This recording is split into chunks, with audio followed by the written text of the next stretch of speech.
Selamat pagi, selamat hari Minggu. Tanpa terasa, 6 bulan pertama dari 2020 sudah mau berakhir. Bagi sebagian besar kita, mungkin itu masa-masa yang tidak mudah. Tapi saya percaya kita tetap bisa bersyukur akan semua penyertaan Tuhan. Dari kasih setianya, dari kebaikannya, kemurahannya, pelindungannya selama ini. Tentu kita semua sudah rindu untuk bisa bertemu lagi muka dengan muka, bisa beribadah bersama-sama, memuji Tuhan secara offline. Untuk itu kita perlu terus berdoa supaya pandemi ini segera berakhir dan kita bisa punya 6 bulan yang luar biasa untuk kita mengakhiri 2020 ini bersama-sama. Sebelum kita masuk firman Tuhan, mari kita bersatu di dalam doa. Tuhan, terima kasih. Kami sekali lagi bisa bersyukur Tuhan atas semua kebaikan dan penyertaan Engkau dalam hidup kami. Kami tahu Tuhan di masa-masa yang sulit juga untuk kami Tuhan bisa melihat kebaikan Engkau. Tapi biarlah Tuhan selama bulan ini kami belajar sekali lagi Tuhan untuk mengembalikan kasih kami kepada Engkau. Untuk kami bisa sekali lagi melihat kasih Engkau kepada kami Tuhan. Kami bisa terus bertumbuh Tuhan dalam pengenalan kami akan Engkau Tuhan. Kami berdoa Tuhan, biarlah sekali lagi firman Engkau menguatkan kami pada hari ini.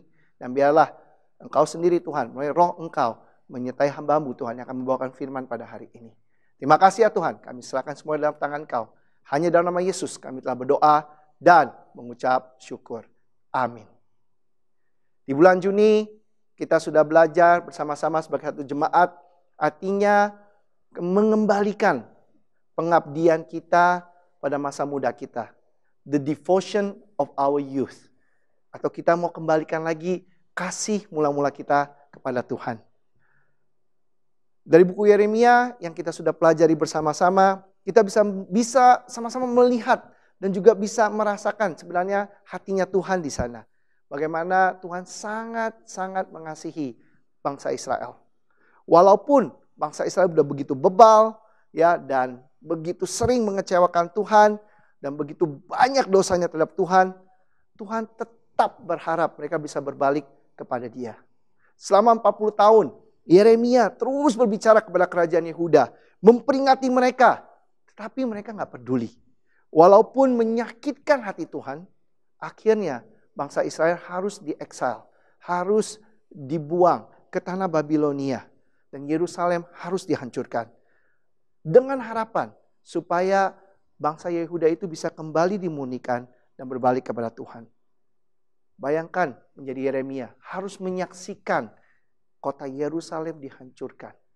Menyaksikan bagaimana usaha dia sepertinya sia-sia karena bangsa itu tidak berbalik kepada Tuhan. Hampir tiap kali saya baca buku Yeremia, saya menangis. Dan bisa ikut merasakan betapa sedih dan kecewanya Tuhan. Dan pada saat yang sama juga terharu melihat betapa setianya dan betapa sabarnya Tuhan kepada bangsa Yehuda. Saya berdoa untuk kita semua juga hari ini bisa betul-betul mengenal hati dan kasih Tuhan. Dan juga kesabaran Tuhan.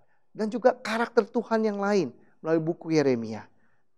Sehingga kita bisa kembali lagi mempunyai kasih yang mula-mula tersebut. Bahkan ya kita bahkan bisa bertumbuh kasih dan kekaguman kita akan Tuhan kita. Hari ini saya mau mengajak kita untuk belajar dari buku Ratapan. Buku Ratapan dipercaya sebagai buku yang ditulis oleh Yeremia sendiri. Bagaimana dia meratapi kehancuran daripada kerajaan Yehuda dan kehancuran daripada kota Yerusalem karena kebebalan dan pemberontakan mereka. Di buku 2 Tawarik pasal 35 ayat 25 dikatakan di sana Yeremia membuat suatu syair ratapan mengenai Yosia.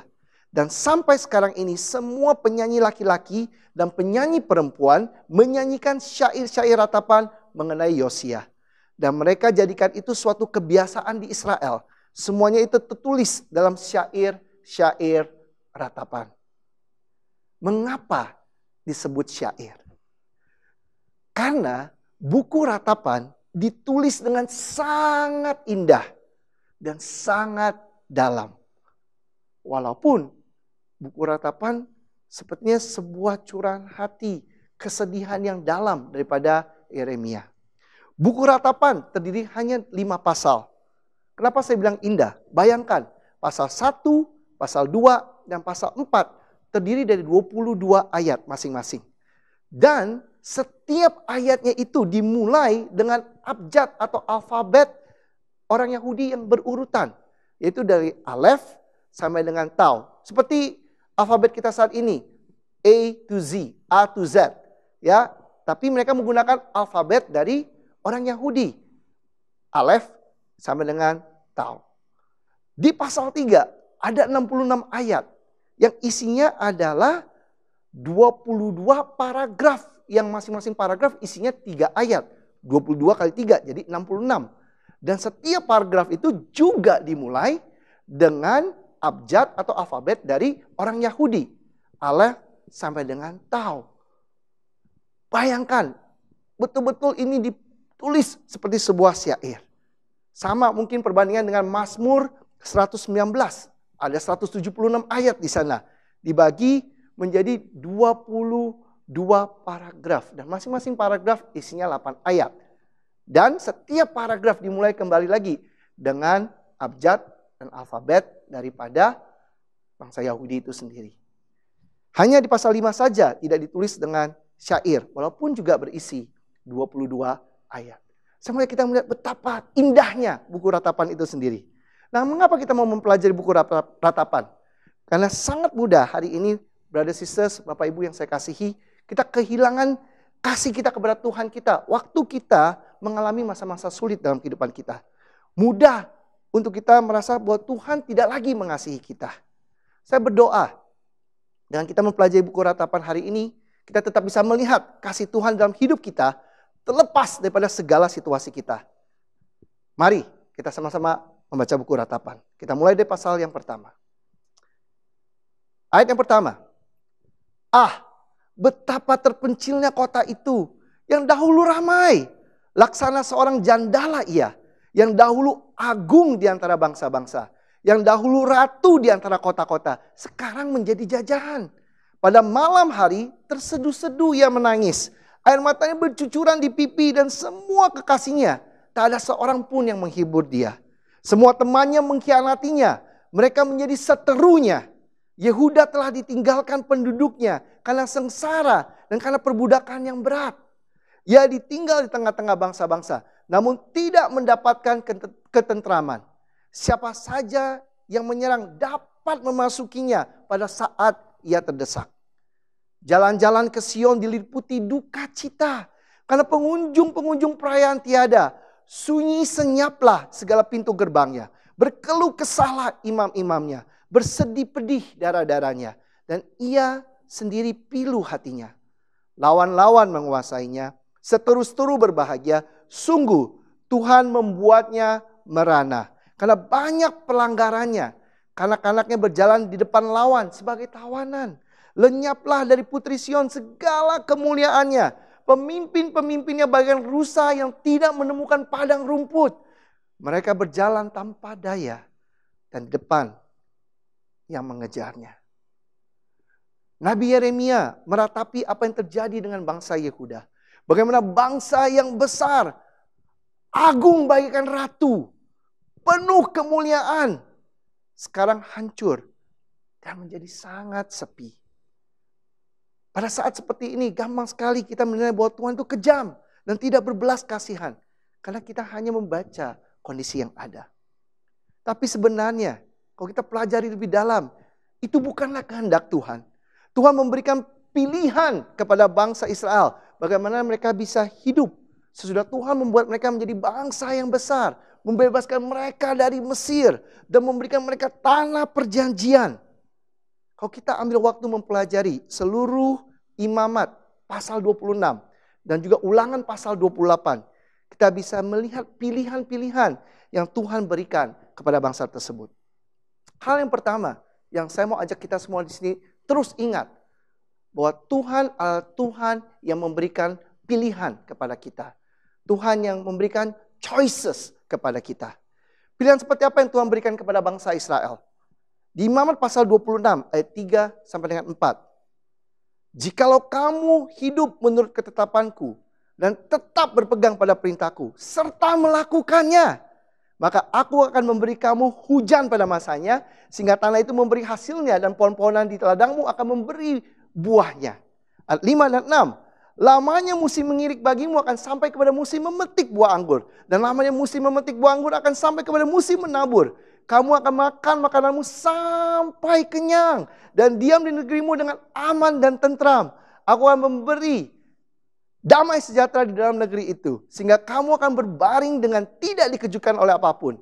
Aku akan melenyapkan binatang buas dari negeri itu. Dan pedang tidak akan melintas di negerimu. Jika bangsa Israel memilih menuruti ketetapan Tuhan dan berpegang kepada perintah Tuhan, Tuhan akan menjaga dan memberkati mereka. Penuh dengan damai sejahtera bahkan dikatakan, dan kemakmuran, mereka tidak akan kelaparan. Tapi jika mereka memilih tidak taat, hasilnya pun menjadi sangat berbeda. Kalau kita lanjutkan di Imamat pasal 26 ayat 14 dan 15. Tapi jikalau kamu tidak mendengarkan daku dan tidak melakukan segala perintah itu, jika kamu menolak ketetapanku dan hatimu muak mendengar peraturanku, sehingga kamu tidak melakukan segala perintahku, dan kamu mengingkari perjanjianku. Ya 32 sampai 33. Aku sendiri akan merusakkan negeri itu, sehingga musuhmu yang tinggal di situ akan tercengang karenanya. Tapi kamu akan kuserahkan di antara bangsa-bangsa lain, dan aku akan menghunus pedang di belakang kamu. Dan tanahmu akan menjadi tempat tandus, dan kota-kotamu akan menjadi reruntuhan. Apa yang kita baca di buku Yeremia dan buku Ratapan adalah hasil dari pilihan hidup bangsa Israel. Dari apa yang Tuhan sudah katakan kepada bangsa Israel sejak mereka keluar dari Mesir. Bangsa Israel itu masuk ke tanah perjanjian kurang lebih 1400 sebelum Masehi. Tahun 1400 sebelum Masehi. Dan kota Yerusalem itu dihancurkan kurang lebih 586 sebelum Masehi. Jadi kebayang ya, ada kurang lebih 800 tahun dari waktu Tuhan bicara dan waktu betul-betul kota Yerusalem itu dihancurkan. Tuhan tidak lupa akan pilihan yang diberikan kepada bangsa Israel. Dan Tuhan adalah Tuhan yang setia kepada apa yang Dia katakan dan apa yang Dia janjikan.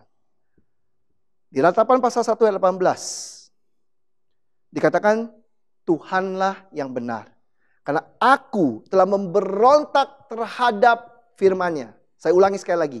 Karena aku telah memberontak terhadap firman-Nya. Dengarlah hai segala bangsa, dan lihatlah kesedihanku. Darah-darahku dan teruna-terunaku pergi sebagai tawanan. Bangsa Israel memilih untuk memberontak terhadap Tuhan. Memberontak terhadap firman-Nya. Dan itulah menjadi konsekuensi daripada pilihan hidupnya. Bagaimana dengan kita hari ini? Hidup seperti apa yang kita pilih? Pilihan kita menentukan masa depan kita. Setiap pilihan kita ada konsekuensinya. Bisa nggak hari ini kita melihat hal-hal yang terjadi dalam hidup kita adalah hasil dari pilihan-pilihan yang kita buat dahulu. You are free to choose, but you are not free from the consequence of your choice. Kita bebas membuat pilihan. Tapi kita tidak bebas dari konsekuensi pilihan yang kita buat. Kalau kita lihat kondisi keuangan kita hari ini, itu ada hasil dari keputusan yang kita buat dalam kita menggunakan uang kita. Mungkin kalau kita hari ini bisa tidak serakah dulu, atau kita lebih punya penguasaan diri, kita tidak duniawi, kita tidak konsumtif, mungkin kita bisa melewati kondisi-kondisi sulit ini dengan lebih baik. Kondisi pernikahan kita hari ini adalah juga hasil keputusan-keputusan yang kita buat waktu kita membangun pernikahan kita. Kondisi anak-anak kita sama.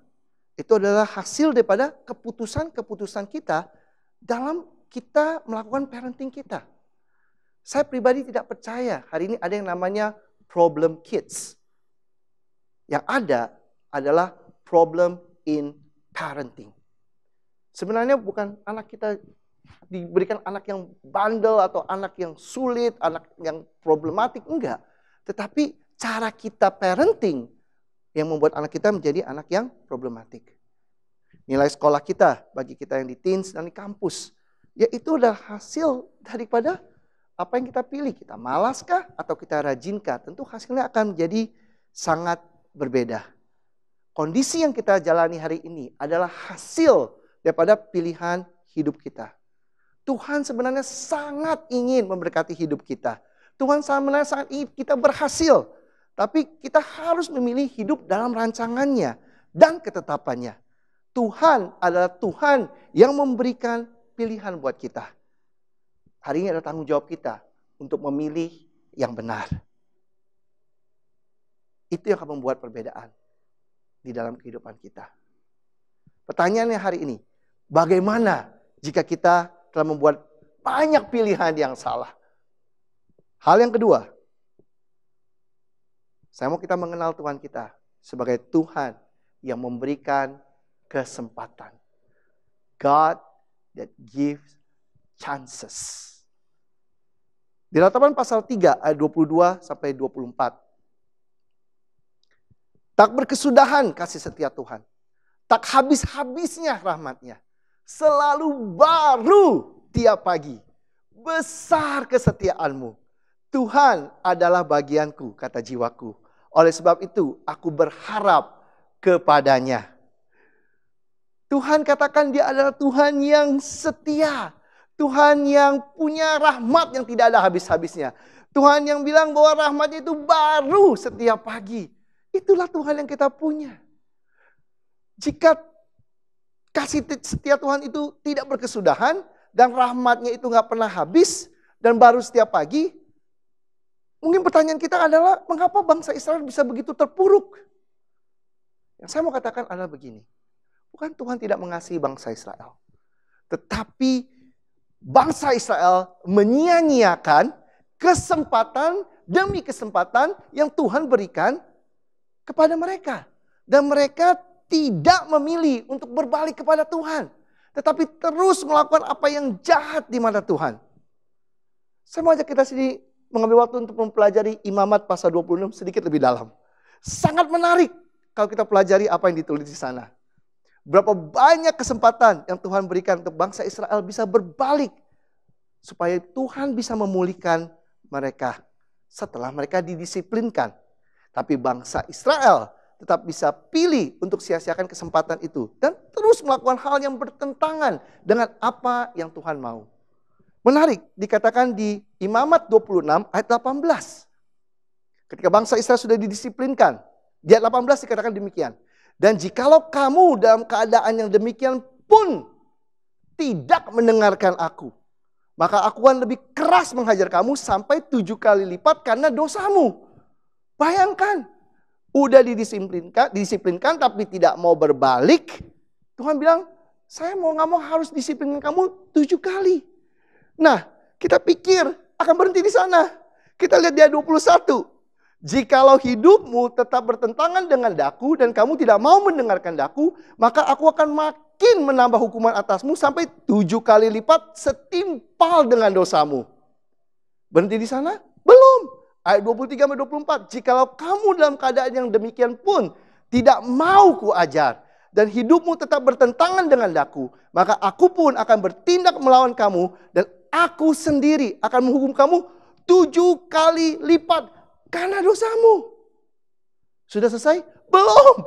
Ayat 27-28. Dan jikalau kamu dalam keadaan yang demikian pun tidak mendengarkan aku dan hidupmu tetap bertentangan dengan aku, maka aku pun akan bertindak keras melawan kamu. Dan aku sendiri akan menghajar kamu 7 kali lipat karena dosamu. Terus saya baca ini. Sampai 4 level. Dan tiap kali dikatakan akibatnya adalah 7 kali lebih berat. Saya coba hitung secara matematika sini. Berarti apa? Ketika bangsa Israel tidak mau bertobat, ketika sudah didisiplinkan, dikatakan dia akan dihukum 7 kali lebih berat. Nah, bayangkan ini. 7 kali 7 kali 7 kali 7. Berarti 7 pangkat 4. itu adalah 2401. Artinya apa? Artinya konsekuensi setelah mereka 4 kali menolak untuk ikut Tuhan. Itu 2401 kali lebih besar. Saya ulang, 2401 kali lebih besar daripada konsekuensi pertama. Bayangkan jika bangsa Israel langsung berbalik. Mereka tidak perlu mengalami hal yang berat tersebut. Seringkali, brothers sisters, kita berpikir bahwa Tuhan perjanjian lama itu Tuhan yang kejam. Coba pikir lagi. Selama 800 tahun, melalui puluhan nabi dan ratusan kesempatan, Tuhan berbicara kepada bangsa Israel. Tetapi tidak digubris. Bahkan ketika kerajaan utara atau kerajaan Israel sudah dibuang Tuhan ke Assyria sebagai pelajaran kepada bangsa Israel atau kerajaan selatan, tetap aja Tuhan tidak digubris. Pertanyaannya sekarang, siapa yang kejam? Tuhan yang kejam atau bangsa Israel yang kejam? Bayangkan perasaan Tuhan. Hari ini kalau kita tidak digubris saja sama orang. Kalau kita tidak didengarkan, dicuekin sama orang, sengaja dilawan, tidak dianggap sama orang, dianggap enteng sama orang. Bagaimana perasaan kita? Kita akan bilang, kejam sekali orang itu lakukan itu terhadap kita. Dan itu yang dilakukan oleh bangsa Israel kepada Tuhan. Bagaimana dengan kita hari ini? Apakah kita di sini menyia-nyiakan kesempatan yang Tuhan berikan buat kita? Apakah kita tetap tidak taat walaupun Tuhan sudah berikan kita kesempatan? Mungkin Tuhan sudah bicara kepada Bapak, Ibu atau brother sister di sini melalui khotbah atau mungkin saat teduh atau mungkin melalui brother dan sister yang lain untuk kasih tahu, yuk berubah, yuk stop, yuk berbalik kepada Tuhan. Tapi bagaimana respon kita? Bagaimana respon kita terhadap disiplin yang Tuhan berikan? Saya mau tanya, coba pikirkan, apa sih yang perlu terjadi dalam hidup Anda, hidup Bapak, Ibu, saudara-saudari di sini, untuk akhirnya kita bisa berbalik dan menghargai apa yang Tuhan lakukan dalam hidup kita. Saya mau katakan begini, we will lose our chances when we cannot appreciate the one we have. Kita akan kehilangan kesempatan-kesempatan kita jika kita tidak bisa menghargai kesempatan yang ada. Kita tidak akan pernah tahu kapan kesempatan terakhir kita. Kita tidak pernah tahu kesempatan terakhir kita kapan berakhirnya bahkan. Tapi yang saya mau ajak kita di sini bersama-sama. Kita bangun pagi, kita masih lihat matahari terbit. Berarti apa? Tuhan masih berikan kita kesempatan. Mari kita jangan sia-siakan. Kita bisa berubah semua di sini. Mengapa Tuhan memberikan kesempatan demi kesempatan demi kesempatan buat bangsa Israel? Mengapa Tuhan berikan kesempatan demi kesempatan buat kita di sini? Ini membawa saya kepada poin saya yang terakhir. Yaitu Tuhan adalah Tuhan yang memberikan kita perubahan. God that give us changes. Di Ratapan pasal 3 ayat 25. Kita mulai di sana. Tuhan adalah baik bagi orang yang berharap kepadanya. Bagi jiwa yang mencari Dia. Adalah baik menanti dengan diam pertolongan Tuhan. Adalah baik bagi seorang pria memikul kuk pada masa mudanya. Biarlah ia duduk sendirian dan berdiam diri kalau Tuhan membebankannya. Biarlah ia merebahkan diri dengan mukanya dalam debu. Mungkin ada harapan. Biarlah ia memberikan pipi kepada yang menamparnya. Biarlah ia kenyang dengan cercaan. Karena tidak untuk selama-lamanya Tuhan mengucilkan. Sekali lagi saya bacakan. Karena tidak untuk selama-lamanya Tuhan mengucilkan. Karena walau ia mendatangkan susah, ia juga menyayangi menurut kebesaran kasih setianya. Hari ini Tuhan buang bangsa Israel ke Babilonia. Itu bukan untuk selama-lamanya. Tuhan membiarkan bangsa Israel dibuang karena sebenarnya dia sayang kepada bangsa Israel. Dia mau bangsa Israel bisa pulih kembali. Dia percaya bangsa Israel bisa berubah. Makanya baru kita bisa memahami apa yang ditulis di Yeremia pasal 29 ayat 10-11. Dikatakan di sana, sebab beginilah firman Tuhan, apabila telah genap 70 tahun bagi Babel, barulah aku memperhatikan kamu.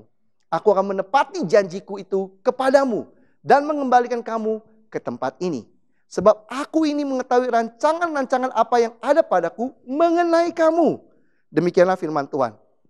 Itu rancangan damai sejahtera dan bukan rancangan kecelakaan. Untuk memberikan kepadamu hari depan yang penuh harapan. Setelah genap 70 tahun, bangsa Israel akan dipulihkan. Bukan rancangan kecelakaan waktu Tuhan membuang mereka ke Babilonia. Tapi rancangan masa depan yang penuh harapan. Apa yang ada dalam hati Tuhan? Apa yang dalam benak Tuhan? Tuhan sangat ingin bangsa Israel bisa berubah. Waktu Tuhan mendisiplinkan mereka, Tuhan sangat percaya bangsa Israel bisa dipulihkan kembali. Jadi bangsa yang kembali mencintai Tuhan. Di Ibrani pasal 12 ayat 5-7 dikatakan dengan sangat jelas, dan sudah lupakah kamu akan nasihat yang berbicara kepada kamu seperti kepada anak-anak. Hai anakku, janganlah anggap enteng didikan Tuhan dan janganlah putus asa apabila engkau diperingatkannya. Karena Tuhan menghajar orang yang dikasihinya dan ia menyesah orang yang diakuinya sebagai anak. Jika kamu harus menanggung ganjaran, Allah memperlakukan kamu seperti anak. Di manakah terdapat anak yang tidak dihajar oleh ayahnya? Saya baca ini dan saya sangat mengerti karena saya seorang ayah. Dan saya harus mendisiplinkan anak saya. Karena saya sayang kepada mereka. Saya mendisiplinkan mereka karena saya percaya mereka bisa berubah. Saya mendisiplinkan mereka karena saya berpikir tentang masa depan mereka. Bayangkan kalau anak saya bertumbuh menjadi anak yang suka bohong. Atau menjadi seorang yang tidak jujur hidupnya. Menjadi seseorang yang tidak bertanggung jawab. Menjadi seseorang yang malas. Menjadi seseorang yang kurang ajar. Bayangkan masa depan dia akan seperti apa. Setiap kali saya mendisiplinkan anak saya berpikir tentang masa depan mereka. Saya berpikir apa yang terbaik bagi mereka. Saya berpikir bagaimana ini akan bisa membantu mereka. Itu yang ada di hati saya. Karena saya sayang kepada mereka. Hari ini, apalagi Tuhan. Dia lebih sayang lagi. Walaupun waktu kita lakukan pendisiplinan itu sangat menyakitkan sebagai orang tua. Sangat painful. Dan juga pasti mendukakan anak kita. Tetapi memang itu sesuatu yang harus kita lalui. Ibrani pasal 12 ayat 11 katakan, memang tiap-tiap ganjaran pada waktu ia diberikan tidak mendatangkan sukacita, tetapi duka cita. Tapi kemudian ia menghasilkan buah kebenaran yang memberikan damai kepada mereka yang dilatih olehnya. Tuhan mendisiplinkan kita karena dia percaya bahwa kita bisa berubah. Tuhan mendisiplinkan kita karena dia mau kita berubah. Walaupun hal ini membuat hatinya juga berduka. Karena duka cita yang kita alami. Tapi dia fokus kepada hasilnya. Dia fokus kepada akhirnya. Kita akan menjadi orang-orang yang benar hidupnya. Hari ini apapun kondisi yang tidak menyenangkan yang kita alami. Tuhan biarkan terjadi. Supaya kita bisa belajar dan berubah. Bukan untuk menghukum kita. Tapi memurnikan kita. Dan mengubahkan kita. Memberikan kita masa depan yang penuh harapan. God is more interested in our character than our comfort. Tuhan lebih mementingkan karakter kita daripada kenyamanan kita. Tuhan mau kita berubah. Mari kita respon dengan benar. Dan mari kita nikmati prosesnya. Hari ini Bapak Ibu, Brothers Sisters, di saat-saat kita mengalami masa-masa yang tidak mudah. Bukan berarti Tuhan tidak mengasihi kita. Bukan berarti hari ini Tuhan tidak memperhatikan kita. Saya mengajak kita di sini, jangan kita kehilangan kasih kita kepada Tuhan pada masa-masa yang sulit sekalipun. Karena kita tahu hari ini bahwa Tuhan adalah Tuhan yang memberikan pilihan dalam hidup kita. Mari kita pilih yang benar. Tuhan adalah Tuhan yang memberikan kesempatan demi kesempatan dalam hidup kita. Mari kita jangan sia-siakan kesempatan yang Tuhan berikan. Tuhan adalah Tuhan yang terus percaya bahwa kita bisa berubah. Mari kita di sini juga tidak sia-siakan pengharapan Tuhan, kepercayaan Tuhan, kasih Tuhan kepada kita semua di sini. Saya berdoa dan berharap di masa yang tidak mudah ini, kita malah semakin bertumbuh di dalam kekaguman dan kasih kita kepada Tuhan. Amin. Mari kita bersatu dalam doa. Tuhan, terima kasih sekali lagi. Kami tahu Tuhan di masa yang tidak mudah, gampang untuk kami akhirnya melihat bahwa Kau tidak peduli dan Kau tidak mengasihi kami. Tapi kami percaya Tuhan bahwa itu hanya tipu muslihat daripada iblis. Bantu kami hari ini Tuhan betul-betul mengenal Engkau secara dalam Tuhan. Bisa melihat Tuhan bahwa pada situasi apapun Tuhan, Engkau mengasihi kami. Bahkan bila Tuhan kami bisa belajar dari buku ratapan tadi Tuhan. Dan belajar untuk mengasihi Engkau sebagaimana Engkau adanya Tuhan. Kami bisa mengenal Engkau supaya Allah memberikan kami pilihan. Allah yang memberikan kami kesempatan. Allah yang percaya bahwa kami bisa berubah. Terima kasih Tuhan. Biarlah kami bisa kembalikan hati kami. Kasih kami yang mula-mula. Bahkan kami bisa menumbuhkan itu menjadi kasih yang lebih dalam lagi kepada Engkau. Terima kasih ya Tuhan. Hanya dalam nama Yesus kami telah berdoa dan mengucap syukur. Amin. Tuhan memberkati.